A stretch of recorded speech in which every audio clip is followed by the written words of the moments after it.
Hello everybody, Mike from the Rewatch Project with Hannah and Mike here, and I am back with another one of these live music front row performance, reaction, commentary, analysis, whatever you want to call them, and I am back in the wonderful world of Elvis Presley. I'm covering a performance of Peace in the Valley from the 1957 appearance on the Ed Sullivan Show. So I don't know this, I have not seen his performance. I'm getting a bit of a gospel, spiritual vibe from the title, so maybe we can all enjoy this together and see what this Elvis novice thinks of this performance. So this will be a pure first-time watch reaction.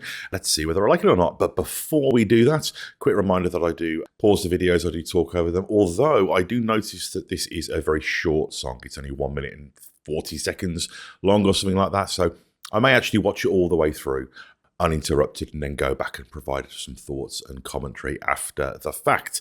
And also just would like to remind you to check out the audio podcast that shares this channel, and how much I appreciate feedback, whether that be in email form or in comments on this here video, where you can say what you think, offer suggestions for future songs or performances to cover, and maybe even performances from other artists as well. But that's enough of it for now. I'm going to press play and we can enjoy some Peace in the Valley. Peace in the Valley. Here is Elvis Presley.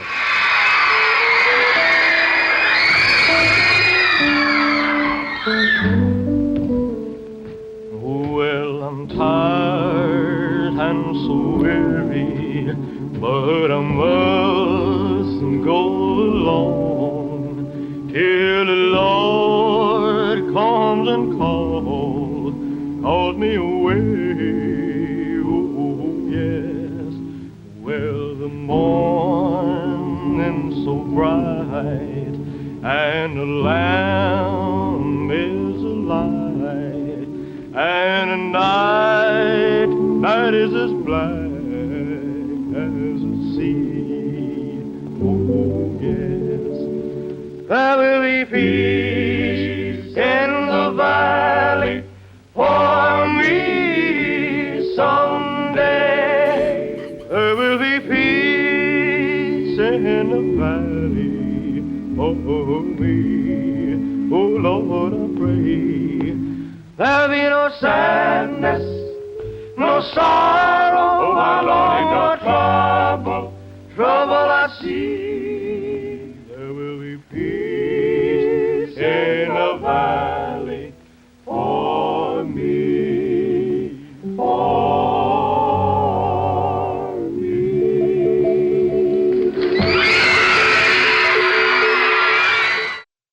Wow. Yeah, I needed that. Gosh, a lot to say. I'll go back and play it again in a moment. But just a few things that spring to mind here. A cappella performance, so it's very exposed. You know, he's very vulnerable, and you've got just the singers. He hasn't got the guitar. There isn't a microphone there. No props. It's a very exposed performance in the best way. Vulnerable. Of course, where Elvis was in his career here, this is very early on. It's really 1 year into his career, and I guess the first thing that jumps out at me is kind of how courageous his performance is, because of course, Elvis was seen as being a very transgressive figure by authority figures and parents, and a lot of that was because of his previous television performances, of course, where there was a sense that the physicality of his performances and how visceral the reactions from the girls in the audience was seen as being something that was quite dangerous and new, and people just didn't know how to process it and what to do with that. So it manifested itself as fear and suspicion. But he, became very successful on the back of that, of course. So to see him embracing a very different side of himself that was associated with his upbringing and his spirituality was not, I would imagine, the commercially smart thing to do, which really adds to the integrity and his faith. There's really no other word for it that he demonstrates here. Also, this is a sensational performance just on a technical level. His control over his voice is really something. And the backing singers, the Jordanaires, is that the Jordanaires? I know he worked with a male singing group called the Jordanaires. I assume this is them. Let me know in the comments. It's really interesting how he still has a sense of groove in the song. You can take the boy out of rock and roll, but you can't take the rock and roll out of the boy. And what you see here, again, is that pure American experience. You know, I mean, he loved blues, he loved country, he loved all of these, quote, modern forms of music. But at the same time, he was somebody who came from a background in the church.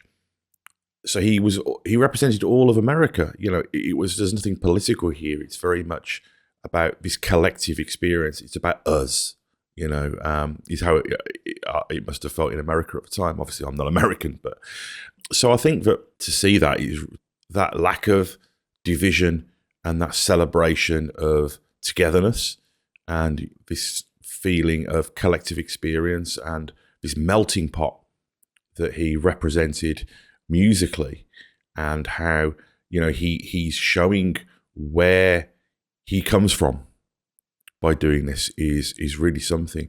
The other thing as well is how even here, relatively early on in his career, he knows how to work for cameras. You know, you can tell that he looks nervous at the beginning of the performance. That's something that he does. He seems a little bit, again, that contrast of confidence and shyness, you know, the kind of country boy. But at the same time, you can tell he's aware of where the cameras are and the way he uses them, and he looks sensational. You know, there's a real aesthetic appeal to this as well. But let's go back and watch it again.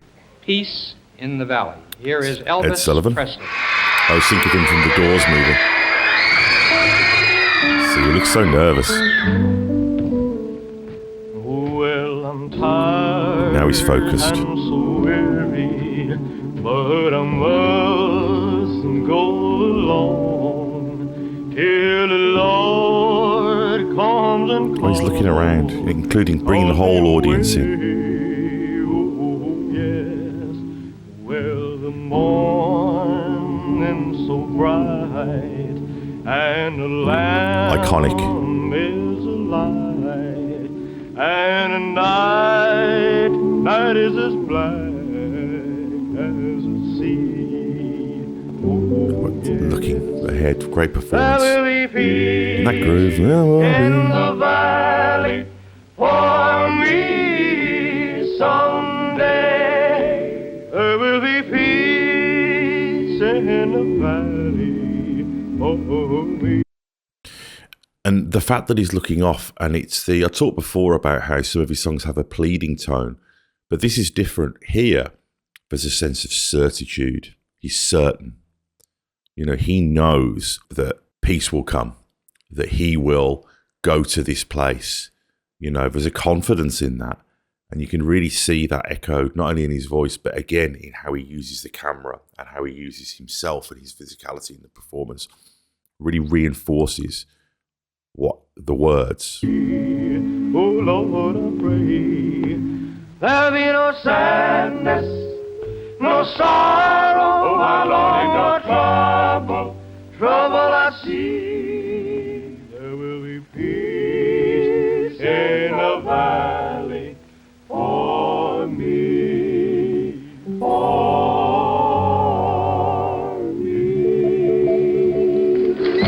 So good. It's just so good.